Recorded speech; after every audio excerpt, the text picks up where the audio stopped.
Estamos de volta aqui com Bem Assim, agora com muita informação. No mundo caótico em que a gente vive, né? A gente sabe que, enfim, essa nossa rotina louca, atribulada, pode desencadear vários problemas de saúde e também na mente. E um desses problemas é a gastrite nervosa. Então eu recebo aqui agora no Bem Assim a gastroenterologista Vanina Ávila para explicar para a gente muito mais sobre esse assunto. É um nomezinho grande, mas eu consegui. Bom dia, Vanina. Seja muito bem-vinda aqui ao Bem Assim. Muito obrigada pelo convite. Que é isso. A gente que agradece a sua disponibilidade de vir aqui. Enfim, né? A gente geralmente, a dor epigástrica, né? Que é a dispepsia, que a gente chama, geralmente ela está relacionada com alguma patologia do trato digestivo, né? Do trato gastrointestinal. Tipo uma úlcera péptica, uma úlcera duodenal e até as próprias neoplasias, né? Que são os cânceres, né? O câncer de estômago, né? Mas a gente sabe também que hoje há uma entidade que é a dispepsia funcional, que é uma entidade clínica, né? Onde o paciente sente um desconforto epigástrico, né? Uns sintomas dispépticos de uma forma crônica, mas não está relacionado nem com nenhuma alteração, nem metabólica e nem estrutural do aparelho digestivo, né? Mas é uma patologia que realmente existe e que leva muitos pacientes para unidades de emergência devido à forte intensidade da dor, né? Certo, que aí seria a gastrite nervosa, né? Hoje em dia a gente não usa mais esse termo, né? Certo. Hoje em dia a gente tem lá na Europa, nós temos um grupo de especialistas, né, de gastroenterologistas, né, que compõe, né, o ROMA, que é um estudo para as disfunções do trato gastrointestinais funcionais. Então, esse termo gastrite nervosa realmente não existe. Mas a gente não usa mais, é a dispepsia funcional. Dispepsia funcional. Fiquem atentos. Vamos agora falar então sobre as causas, os fatores de risco. O que é que vai provocar essa dispepsia, doutora? A dispepsia funcional, ela está muito ligada a neuroses, a ansiedade, o nervosismo, né? Alguns fatores podem desencadeá-la, como separação, como morte de entes queridos, como também assim, né, abuso sexual na infância. O paciente depois, na fase adulta, ele pode vir a desenvolver um quadro de dispepsia funcional. Hoje, a etiopatogenia ainda não está totalmente esclarecida. Hoje a gente não consegue, não está fechado. Mas a gente sabe, né, que esses fatores psicogênicos, né, eles influenciam muito no funcionamento do eixo cérebro-trato gastrointestinal, né? E os sintomas? Como que a pessoa pode identificar que algo não está indo muito bem? Geralmente, o paciente, a dispepsia funcional, ela é classificada em duas formas. A síndrome da dor epigástrica ou síndrome do empachamento. Quando o paciente é classificado como síndrome da dor epigástrica, geralmente ele tem uma dor em região epigástrica, geralmente é uma dor localizada em estômago mesmo, só nessa região. Essa dor geralmente pode ser em queimação, mas geralmente ela não faz aquela queimação retroexternal. Então, uma dor bem localizada. É uma dor recorrente, geralmente o paciente tem uma vez por semana e ocorre nos últimos 3 meses com mais frequência. Geralmente é isso. Vai ter uma frequência maior nos últimos 3 meses. Que incomoda o paciente bastante e chama atenção. Ou se não, ele pode ser classificado como um síndrome do empachamento pós-prandial. É quando o paciente apresenta saciedade precoce. É aquele paciente que faz um prato de almoço, está com vontade de comer, está com fome, mas quando ele começa a comer, ele não consegue terminar o prato, que a gente chama isso de saciedade precoce.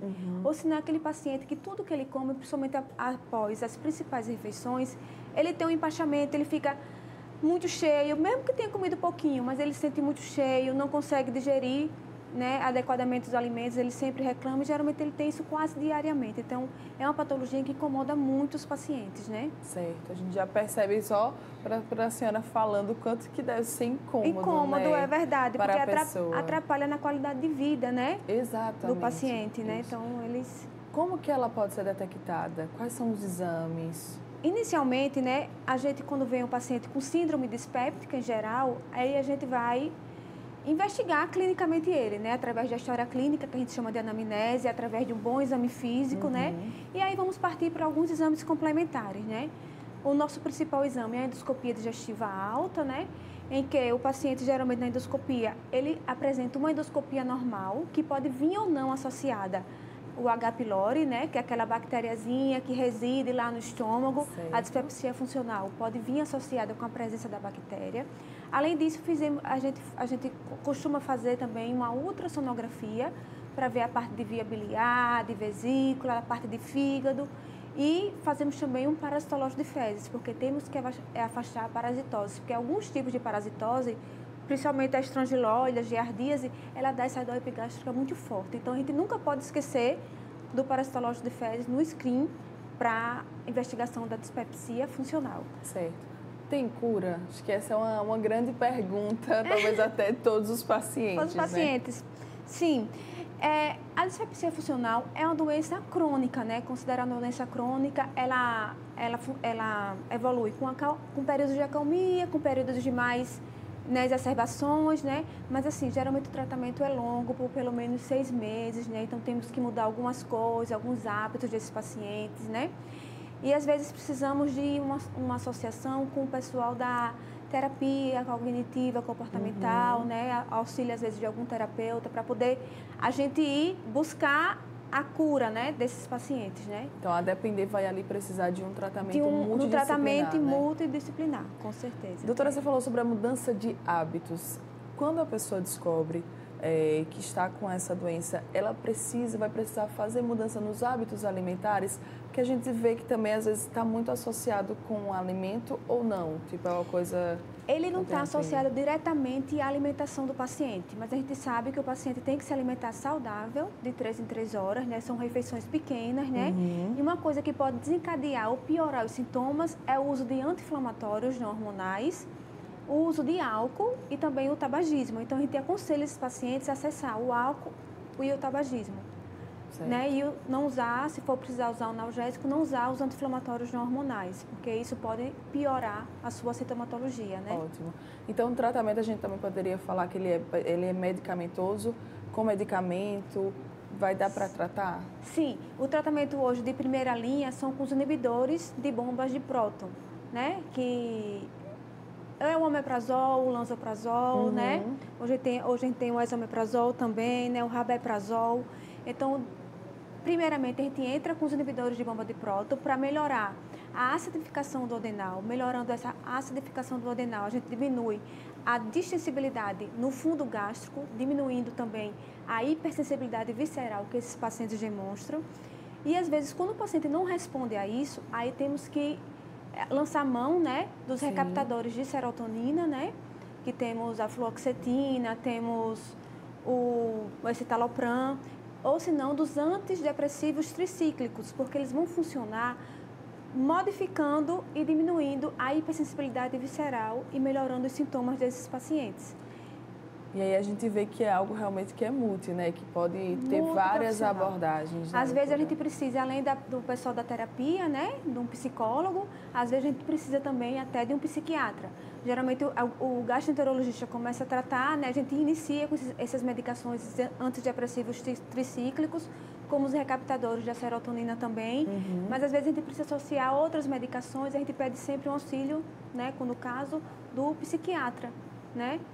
Se você sente algum desses sintomas que a doutora falou no começo da entrevista, procure um médico, procure um gastro, para que você possa ver qual que é o melhor tratamento, qual que é o tratamento mais indicado para você. Eu sempre gosto de fazer o alerta, doutora, da automedicação. Muita gente se automedica e isso não é bom, né? Não é bom, né? A gente sabe que os inibidores da bomba de próton, que é o próprio omeprazol, eles são medicações seguras, mas têm muitos efeitos colaterais, né? Então, você usar cronicamente em dosagens altas por longo tempo, a gente sabe que os efeitos colaterais aumentam. E assim, a gente precisa fechar diagnóstico, né? A gente sabe que a dispepsia funcional não tem nenhuma patologia estrutural, mas essa dispepsia pode não ser funcional e pode estar, né, mascarando a neoplasia gástrica, né, que é o câncer de estômago, que é uma patologia mais grave e cada vez mais frequente, né? A gente está vendo cada vez com mais frequência, como pode também ser uma úlcera gástrica, uma úlcera do adenal. E são patologias mais graves, né, que podem vir causar até uma hemorragia digestiva. Exatamente. Então, a gente não pode usar a medicação aleatoriamente, sem orientação de um profissional. Olha aí, às vezes você deve estar usando a medicação, você nem sabe que você está com um problema muito mais grave, muito mais sério do que você imagina. Doutora, dicas para o pessoal se prevenir, para o pessoal cuidar da saúde? Né? a primeira coisa é fazer uma dieta saudável, né? A gente sempre orienta a fazer uma dieta de 3 em 3 horas, sem muitos irritantes gástricos, né? Não usar medicação sem prescrição médica, né? Sem um controle adequado. Sempre procurar o seu diagnóstico, né? Porque nem sempre o seu diagnóstico é igual ao do seu colega, né? Isso. São patologias diferentes, a gente trata pessoas diferentes, porque cada organismo é singular, né?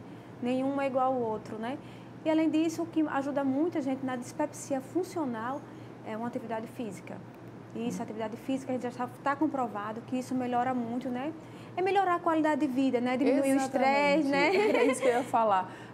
Alimentação saudável e atividade física não faz mal para ninguém, né, Só doutora? faz bem, Pelo com contrário, certeza. Só faz bem. Só Ajuda faz bem. na melhoria da qualidade de vida e previne tantas e tantas doenças por aí, né, doutora? É verdade. Doutora, contatos e redes sociais, onde é que a senhora atende? O pessoal que ficou interessado, quer saber mais sobre o tema ou até mesmo sobre outro assunto, como é que eles podem entrar em contato? Eu estou atendendo lá na Gastromed, né? Atendo lá no Shopping Maceió, né?